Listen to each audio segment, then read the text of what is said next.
Okay, so our learning objectives here is to explain the language differences, to identify the basic methods of communication, and to understand the goal and the barriers of communication. If we talk about the language is a way of using platforms of communicating an information to the other people. So language is also a tool to make two or more people can understand what information that we communicate.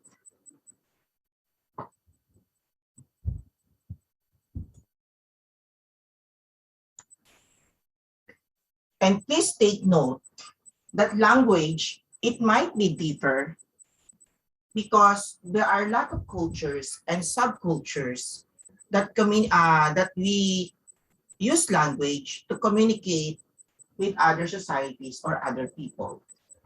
Language facilitates in the international business and organizational transactions because without any form of language, there will be no platform on how we communicate the information to the people.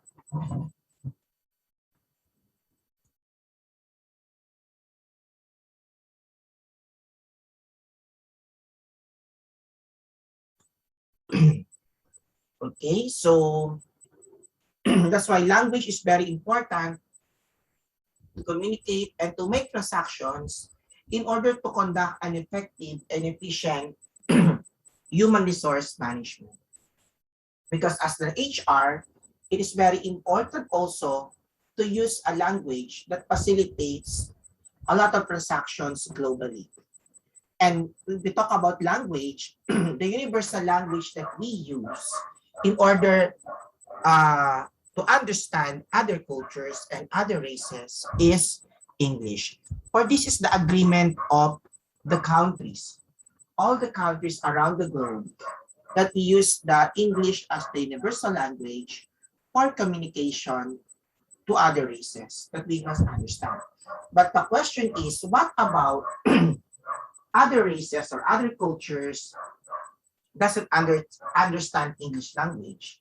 That's why the English language is part of the education or academic or in a formal education that we use to train and learn on how to speak up and use the English language as the universal to all people to communicate. Please take note that language also give directives and a command. And as I've said, English language has advantages all over the other language because, as I have said, it is aside from universal, it can be also express the ideas in many ways. But for the people who are made difficult to speak in English, it may use a second language. But we are now in the millennial age that also the other races are trying to speak in English and learn to speak English language. Example, in the Asian countries, because in Asian countries, in Philippines, of course, are very fluent because we adapt the English language as a universal language because we are colonized by the Spanish and the Americans. You know what? Even Spanish language are also used by our grandparents because it's a part of their culture in the times of the Spanish and the American occupation. But well, me as born in the 80s, I did not adapt the Spanish language because it is already abolished in the curriculum. That's why English is not yet abolished because for this universal language can be used to communicate, of course. That's why as an individual, we must learn how to use and speak of it.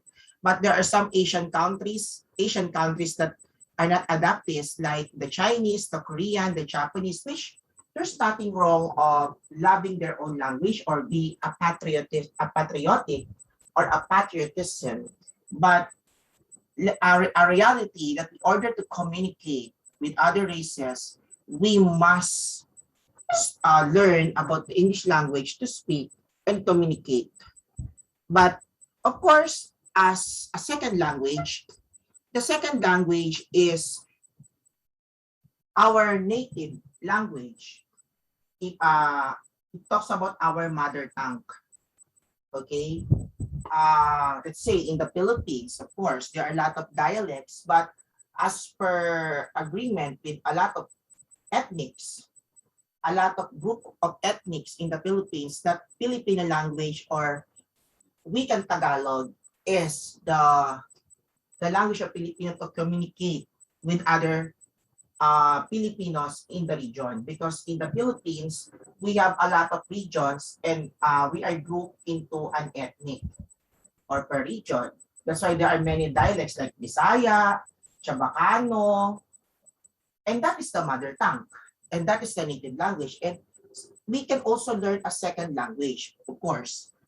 If you well, right now, Filipino, no, Chinese, Korean, Japanese, they are now fluent in English because they studied English. Aside from it, as Filipinos or Western, they used to study a native language as a second language in order to reach the native people or other cultures. And there's nothing wrong with it. Because what's more important is for whatever language that we use or that we use, for as long as we understand each other, we understand the culture, or we understand the information, okay, that we receive, that's the most important thing, okay? Because it makes that at the end of the day, the English language is advantageous international language. And second language must also learn if we use it to our natives. Of course, we use and we should love our own language. What I'm trying to say is to use the universal language to speak up with other races or other cultures, for as long as they don't understand your native or your your native language or your mother tongue. Okay, that's why. But when you're dealing up with international business, of course, all of us must understand and we must learn to speak a universal language, which is the English. Or this is a requirement to all of us. That's why there is an international English language test that we have to assess if we really know how to speak and how to write and communicate in English. Okay? So that's what important in the language. Okay, so what are those basic methods of international communication?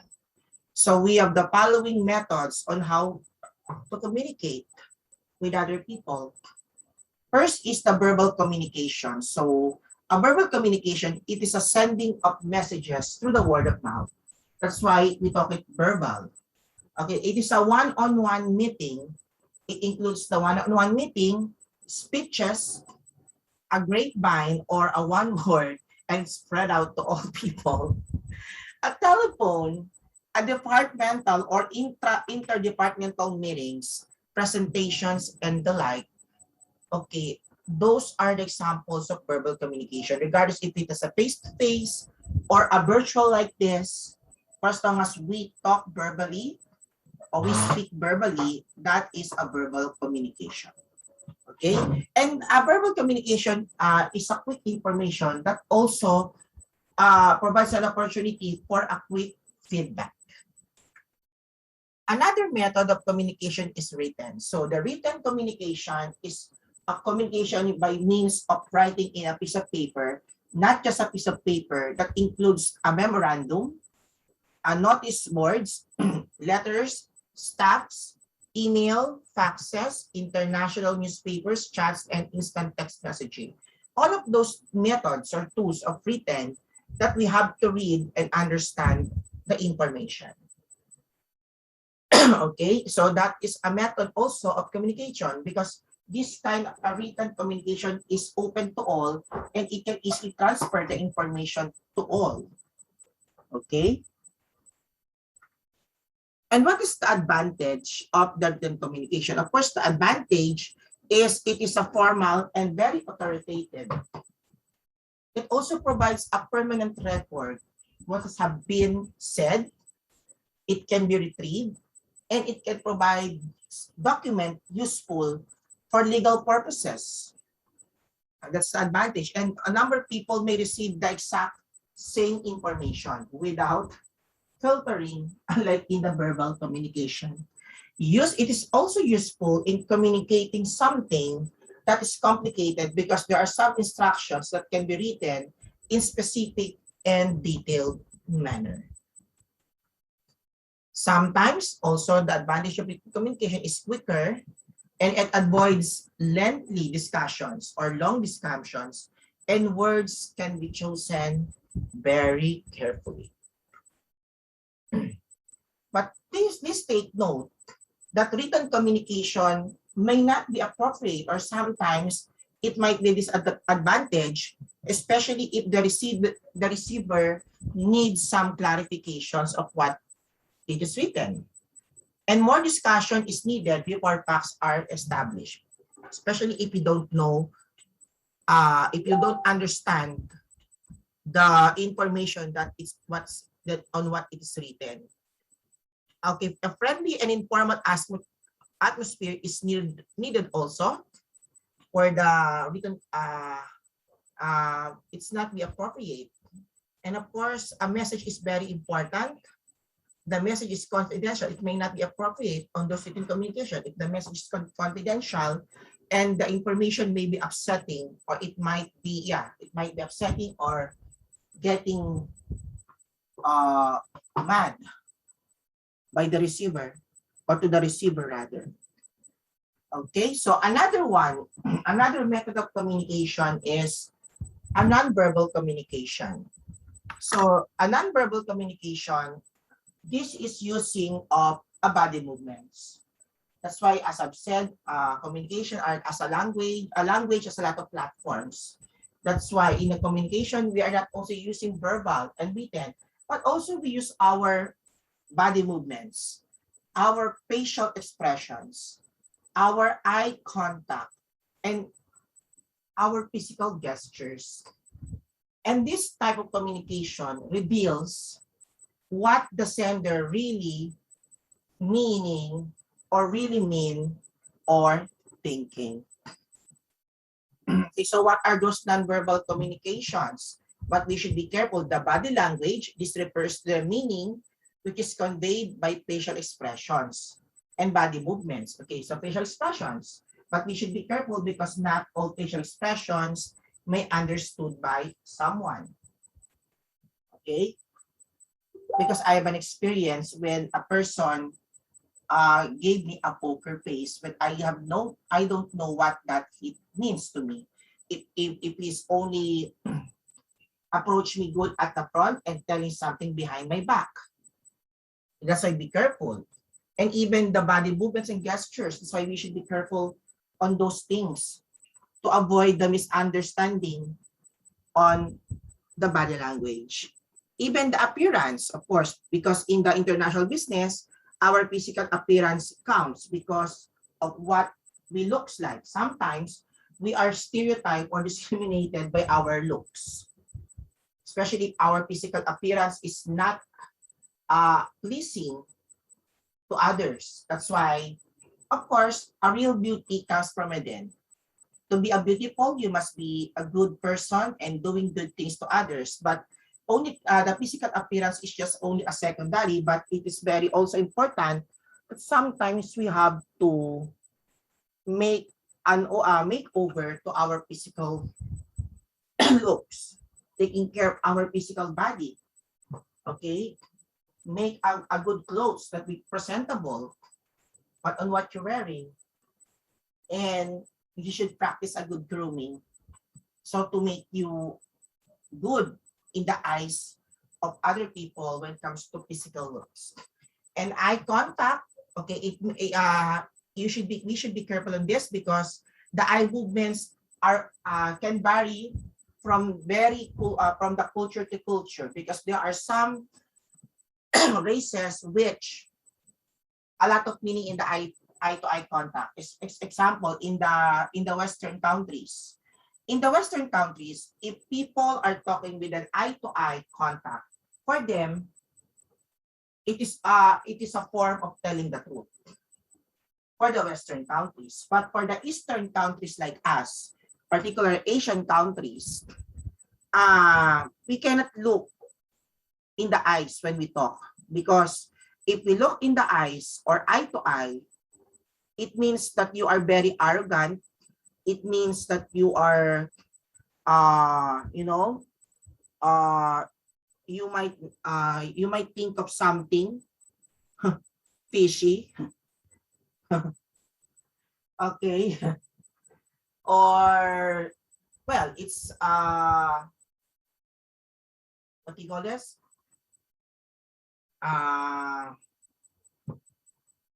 It's not good anyway for the Asian countries. That's why in the Asian countries, when they talk, they are not look in the eyes, they look on the mouth, or they will look at lower, or at down. The forehead is low, just like the Japanese and the Koreans. As Filipinos, we also use that we talk that we speak or we communicate, we are not looking on the eye to eye, but we look on the mouth. Okay, because if we look on the eye to eye, even though in the Western countries it is used for telling the truth and sincere, but for us it's a form of in the Eastern countries like us, it is a form of arrogance or disrespect to other people. Okay, especially in the Muslims, because in the Muslims you cannot stare to the women on eye to eye. It's a disrespect to the religion. Okay, so you should be careful about that. That's why we need to know the cultures, so we know what to do and to adapt. Touching. Okay, it is also another part of verbal communication, but be careful on the touches. Be careful on what you touch, because it is also vary from the culture of the people from the Western and Eastern. Okay, you should be careful on the touching. Another, personal space. Of course, there are different cultural groups. They use space. When it talks about distance, like what do you call this? Social distancing. Yeah, sometimes we need some space when we communicate, because we do not we get attached and we communicate. There's some distance or space that we used to be respected, okay, to avoid abusing or any, you know what, molestation or something. And then color, of course, the other forms of color is also a form of a verbal communication that can exist, because example, if someone wears color red, it means they are happy or in love, or sometimes it getting mad. If they wear color yellow, it means they are jealous or they are symbol of joy or something. Okay, that's also a form of communication. Numbers is also a symbols to communicate by having a code. Emblem, those are the other symbols that to communicate. Even the smells. Okay, the smells are also the other means of nonverbal communication that tells what you smell and what you communicate receive. So if you smell stink, then you think that the smell stinks. Okay, if you smell beautiful, a good scent, then you also make a good communication. That's a scent. Okay, so those are the methods of communication. So what are those functions of communications? So the functions of communications is composed of informal, motivation, and control, and emotive. When you say information function, This is a function which provides information needed in decision making. So we have the example of those function information are the reports of the business performance that the top management may use to decide or to make solutions to those issues and concerns.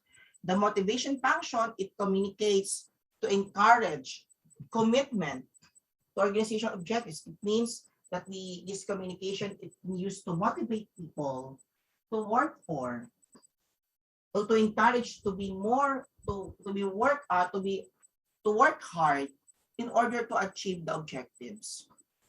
Control function, this is also a communication that clarifies the duties, the authority, and responsibilities that also permitting to control.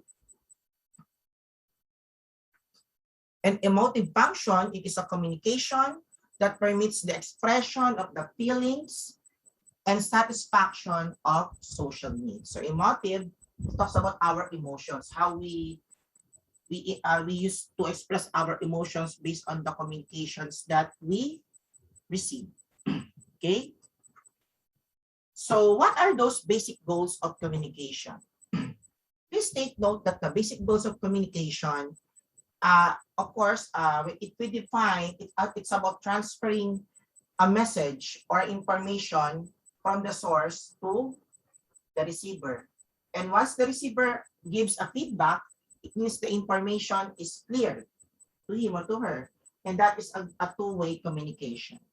So take note, in order that the communication should be effective, the objective is there should also gain a goodwill. Okay, a goodwill. And we, of course, the basic goals of communication is to inquire, to inform, and to persuade. Okay? So those are the basic goals of communication. And the last one, of course, communication has barriers. So please take note that communication has also barriers that will lead to misunderstanding. And what are those barriers to communication? Of course, filtering. Why? Because there are some information that is filtered that the content of the information was not yet understood, or we don't to filter some of the contents in order people not to know all the details. Sometimes it can be done. It's a barrier.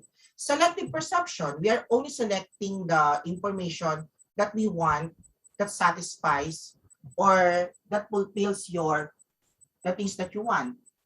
You don't want the information that hinders you or it can harm you. Okay? That's selective perception. It's about not facing the truth. Then information overload. So information overload, there are a lot of information that you receive from your mind, but all of it are not remembered. Because our brain is just like a CPU of a computer. If the information was overloaded, then all of those things are explode and it will be forget. That's why there is an art of forgetting. Emotions is also a barrier, especially if you receive a wrong information, then you will going to get react. Okay? Language is also a barrier, especially if you did not choose the words that other people might misinterpret the language. Communication apprehension, it's the ability of the person to comprehend what it means on the communication. It becomes a barrier if the people do the misnomer or misunderstood or misinterpret the information. Absence of feedback, because a communication may not be effective if there's no such any feedback, because if you don't receive any feedback from the receiver, there are two things. The receiver may not understand the information, or they don't want to answer at all. Okay, it's just like a scene mode in Messenger. Okay, so physical separation. Of course, there's a barrier because physical separation, you're just out of your mind because if you're too tired, you separate your physical condition to the information that you want to know. And of course, lack of credibility of the sender, especially if the sender is not credible when it comes that the sender is like how could I say that, uh not trustful, or it's very doubtful because you're not trusting because the information is not reliable. That's why there's a lack of credibility of the sender. So that will be the barriers to communication. So that will be our topic for today when it comes to the global communication.